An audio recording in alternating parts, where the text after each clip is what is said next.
మా పంచాయతీ వ్యవస్థని నాశనం చేసిన ఈ పనికి మాలిన ప్రభుత్వాన్ని కేంద్ర ప్రభుత్వం కూడా ఎన్నిసార్లు చెప్పినా వాళ్ళకి ఇవ్వాల్సిన నిధులు కూడా ఇవ్వకపోతే ఏమనుకోవాలి సార్? అంటే అసలు ఏం నిధి? మేము కలిసాము, గిరిరాజ్ సింగ్ గారిని కలిసాము, టేక్ ఇట్ అప్ సీరియస్లీ అన్నారు, లెటర్లు రాశారు.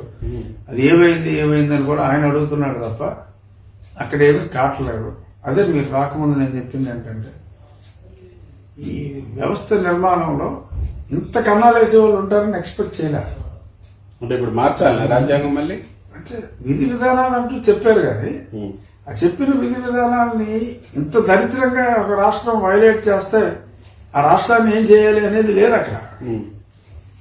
దాన్ని అడ్వాంటేజ్ ఈసారి అవుట్లా అమెండ్మెంట్స్ తీసుకురావాలంటే తీసుకుని రావాల్సిన పరిస్థితి. But now it is too late. ఎలాగో 2 నెలల్లో పోయేదానికి ఎలాగో వచ్చేది సరైన ప్రభుత్వమే కాబట్టి ఇలాంటి ఏదో పనులు చేయరు. ఇక నిన్న ఆంధ్రప్రదేశ్ హైకోర్టులో మరి పోలీసు వాళ్ళకి ఒక పెద్ద సాసి లంపకాయ కొట్టినట్టు ఒక పెద్ద జలక్ ఇవ్వటం జరిగింది న్యాయమూర్తి గారు. ఇదే పాయింట్ మీద నేను గత నెల జనవరి 12వ తారీఖు నాకు ఒక తీర్పు వచ్చింది. బహుశా ఆయన నిన్న ఎమ్మెల్యేల పరిస్థితి ఎలా ఉంటే అని అన్నారంటే ఆ ఎంపీని నేనే.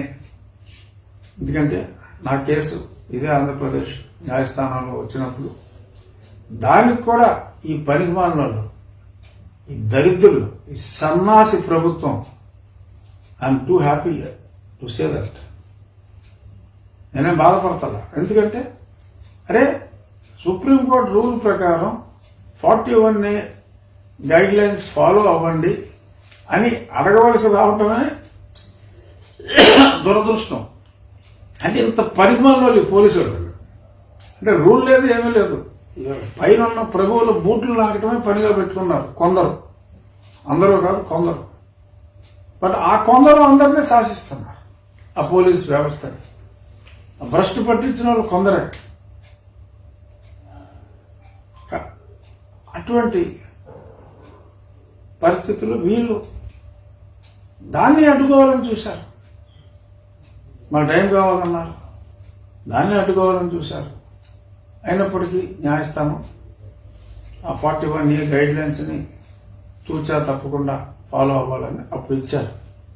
అయినప్పటికీ కూడా మరి ఏలూరు సాంబశివరావు గారిని, ఆయనకు ఒక గ్రానైట్ ఫ్యాక్టరీ ఉంటే చెకింగ్ వెళ్ళారంటండి పెద్ద పోర్టుగాలు వీళ్ళు. ఎరా మరి మీ వాళ్ళు అన్ని ఫ్యాక్టరీలు ఉన్నా ఎక్కడైనా చెక్లు చేయడానికి తెలుగుదేశం వాళ్ళు అయితేనే చెక్ చేస్తారా? చేసుకున్నా నష్టం లేదు.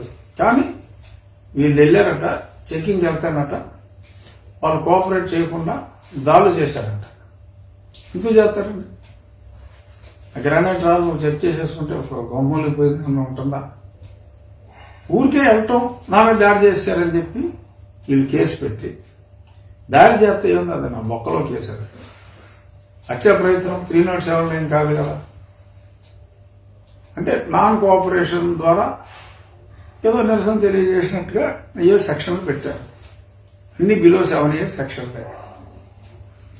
బిలో 7 years సెక్షన్లు పెట్టి మొన్న నా ఇష్యూలో ఇచ్చిన ఆర్డర్ ఉంది, అది జనరల్ ఆర్డరే అని అనుకోవాలి. అయినప్పటికీ అందరినీ A7 దాకా అందరినీ పొక్కలు వేశారు, అరెస్ట్ చేశారు. ఈ తానా అంటే తమానా అనే మేజిస్ట్రేట్లు, ఇంకా మారని మేజిస్ట్రేట్లు మరి ఇంకా ఉన్నారంటే నాకు చాలా ఆశ్చర్యం వేసింది. మరి ఆ మేజిస్ట్రేట్లైనా హైకోర్టు ఆదేశాలు పాటించాలి, సుప్రీంకోర్టు ఆదేశాలు వాళ్ళకి తెలుసో లేదో అనే మీమాంస నాకు వస్తుంది. ఆ మధ్యన చాలా చోట్ల చాలా న్యాయంగా మేజిస్ట్రేట్లు ఎంతో మంది కేసుల్లో ఇది 41A నోటీస్ ఇవ్వకుండా నువ్వు బిలో 7 years కేసుకి ఇలా ఎందుకు అడుగుతున్నావు అని చెప్పి ఎందరో మేజిస్ట్రేట్లు న్యాయపరంగా వ్యవహరించారు. మరి ఆ మేజిస్ట్రేట్లు కూడా భయపెడతారు వీళ్ళు, ఈ 10 మంది పోలీసు వాళ్ళు ఏం బెదిరించారో ఏంటో, గుడ్డెత్తి జైల్లో పడ్డట్టు వీళ్ళేమో ఎవరన్నారు అరెస్ట్ అంటే పుట్టేమని జైలు అని వాళ్ళు అన్నారు. 7 నెట్టేశారు జైల్లో. మరి అందుకని ఏలూరు సాంబశివరావు గారు విధి లేని పరిస్థితుల్లో మరి కోర్టుకి అసెంబ్లీ సమావేశాలు కూడా ఉన్నాయి, అపీర్ అవ్వాలి, మాకు interim bail at the same time ఇవే డైరెక్షన్. అంటే సేమ్ నాకు నా వ్యవహారంలో మొన్న జనవరి 12వ తారీఖు ఎటువంటి జడ్జిమెంట్ అయితే ఇచ్చారో అటువంటి జడ్జిమెంట్ 41A స్ట్రిక్ట్ గా ఫాలో అవ్వాలని చెప్పి అడగటం జరిగింది. దానికి న్యాయమూర్తి గారు తగు స్థాయిలో స్పందించి, అరే ఎంపీ ఎమ్మెల్యే పరిస్థితే మరి ఎలాగా భయపడాల్సి అరెస్ట్ చేస్తారేమో, 41A నోటీస్ ఇవ్వకుండా అరెస్ట్ చేస్తారేమో అని భయపడే స్థితికి మీరు ఈ సమాజాన్ని తీసుకొచ్చారంటే అసలు ఏం మెసేజ్ ఇస్తున్నారు మీరు? ఇటువంటి పోలీసుల మీద, ఇటువంటి అధికారుల మీద సీరియస్ చర్యలు తీసుకుంటే తప్ప మరి వీరు సరే ఇలాగా లేరని చెప్పి మరి ఎంతో ఆవేదనతో న్యాయమూర్తి గారు ఆ మాట అనవలసి వచ్చిందంటే సిగ్గు లేదా, సన్నాసులారా మీకు అని అంటే తప్ప. న్యాయమూర్తి గారే అన్నారు కదా, రాజకీయ నాయకుడు నేనంటాను కదా, పోలీస్ అసోసియేషన్ మీటింగ్ పెట్టుకోండి, సాయంత్రం పెట్టుకోండి, అసోసియేషన్ మీటింగ్ పెట్టుకుంటే రాజుగారు మనల్ని ఇలాగా సిగ్గు లేదంటున్నాడు, అందుకని ఒక నిరసన పత్రం ఒకటి పొద్దున్న రిలీజ్ చేయండి, అదే అభ్యంతరం లేదు, చేసుకోండి. ఎందుకంటే మొన్న మరి ఆ 7గురిని మీరు ఎలాగ అరెస్ట్ చేశారు? ఆ మేజిస్ట్రేట్ సెల్లో పెట్టమని ఎలా అన్నాడు?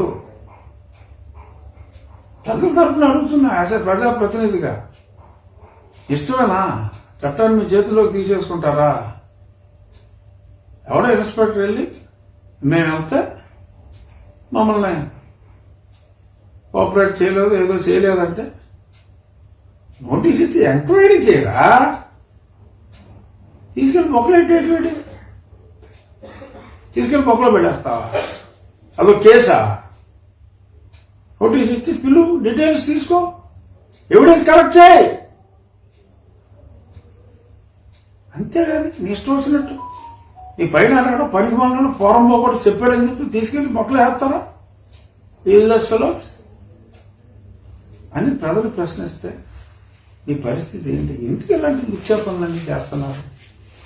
గుండె మీద చేతులు వేసుకుని ఆలోచించండి. మేము ముఖ్యమంత్రి గారి పరువు ప్రతిష్టలు దెబ్బతీయడం కోసమేమో సార్.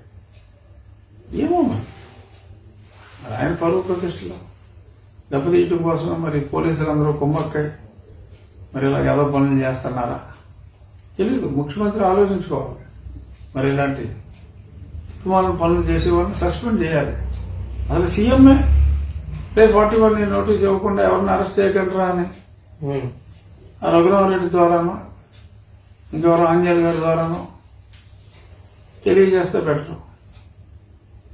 ఇది చాలా దారుణం. ఇంతలా చెప్పించుకోవాల్సి రావటం మరి ఆ పోలీస్ హోంశాఖ వాళ్ళు వచ్చి దీని మీద ఆర్గ్యూ చేయడానికి మాకు రేపుడు దాకా సమయం కావాలని చెప్పారట. మరి ఇంక పొద్దున్న వచ్చినట్టు లేదని మ్యాటర్ మధ్యాహ్నం వస్తుందా? సో ఏదైనా ఆల్రెడీ లాస్ట్ మంతే వచ్చింది కాబట్టి ఆ రూల్ ఫాలో అవ్వాలని చెప్పి చెప్తారు. ఇకనైనా మారండి. పనికి మారిన ఆ కొద్ది మంది పోలీసు వాళ్ళ 90% ఆర్ గుడ్. బట్ ఏం చేస్తాం? మిమ్మల్ని పరిపాలించే వాళ్ళు పనికిరాని అయితే మనం ఏం చేస్తాం? అలాగని ఊరుకోలేం కదా. మీరు స్ట్రిక్ట్ గా రూల్స్ ఫాలో అయితే ఆ పైన ఉన్న పనికి మంది వల్ల మారుతారేమో. మార్చండి వాళ్ళని. మీరు కోఆపరేట్ చేయకపోతే వాళ్ళే మారుతారు. మీరు డూడు భాషలాగా తల ఊపితే మరి ఇలాగే చేస్తారు. సో పోలీసులు అంటే వ్యక్తిగతంగా నాకు అపరిమితమైన గౌరవం ఉంది. మీరు పడే కష్టం ఎవరో పడలేరు. మరి అయినప్పటికీ ఇలాంటి కొందరు పనికిమాలిన పోలీస్ ఆఫీసర్స్ వలన వ్యవస్థకి చెడ్డ పేరు వస్తుంది కాబట్టి మీరే వాళ్ళ మీద తిరగబడండి. తప్పు చేయమన్న వాళ్ళ మీద తిరగబడండి. నేను కేసు కట్టలేనగా అంటే సరిపోతుంది కదా.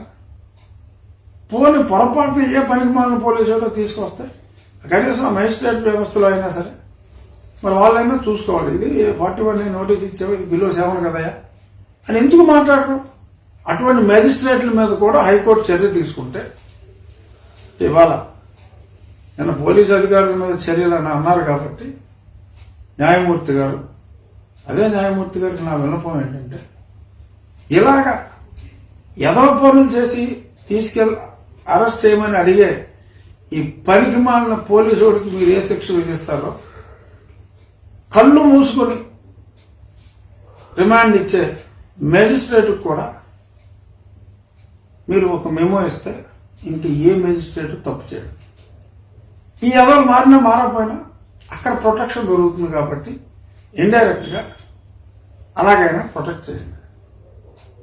అఫ్ కోర్స్ ఇక్కడి నుంచి మేజిస్ట్రేట్కి తీసుకెళ్లే లోపు ఈ నా కొడుకులు కోటింగ్ ఇచ్చేస్తారు, నాకు ఇచ్చినట్టు. ఆ రిస్క్ కూడా ఉంది. సరే, నా కొడుకులు నెలకు వదిలేదు లేదు. Sorry to again use the కూడా నా కొడుకులు, కానీ కేవలం ఇది నన్ను కొట్టిన నా కొడుకుల గురించి మాట్లాడాను తప్ప ఇంకా ఏ నా కొడుకు గురించి నేను మాట్లాడలేదు. I'm very precise. వీళ్ళు మటుకు నా కొడుకులు అంటాం తప్పేం లేదు. నాకు పేర్లు కూడా వచ్చినాయి. రేపు ప్రభుత్వం మారిన తర్వాత